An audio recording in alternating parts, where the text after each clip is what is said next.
નમસ્કાર દર્શક મિત્રો, સાવરકુંડલાની રફતારમાં આપનું સ્વાગત છે।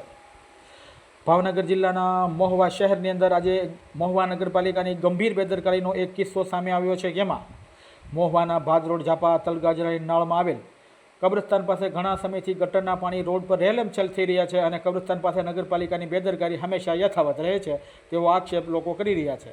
10 થી 12 વર્ષથી ગટરના પાણી અને આ વિસ્તારમાં આજ દિન સુધી સાઈડમાં બ્લોક પણ નાખેલ નથી, તેમજ ધાર્મિક સ્થળ પાસે તો ખૂબ જ સારું કામ કરવું જોવું છતાં કોઈપણ પ્રકારનું કામ નગરપાલિકા દ્વારા કરવામાં આવેલ નથી। અત્યારે મુખ્ય મુદ્દો ગટરના પાણીનો છે, ત્યારે શું નગરપાલિકાની જવાબદારી નથી કે શહેરમાં જઈને જોવે કે ક્યાં તકલીફ છે, શું કોઈ અરજી કરે તો જ જાણ સ્થળ પર કામ કરવાના, તેવો આક્ષેપ પણ લોકો કહી રહ્યા છે।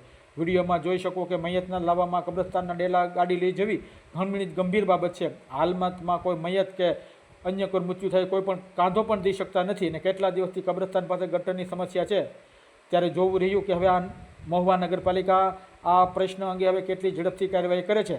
બસ આ ધાર્મિક સ્થળ પાસે કોઈ તકલીફ ન રહે તેને લઈ અને લોકો કહી રહ્યા છે કે હવે નગરપાલિકા કયા રીતે આ પ્રશ્નનો હલ લાવે છે તે હવે જોવું રહ્યું। Bureau report, Savarkundla રફતાર, Iqbal Sorathiya, Mahuva.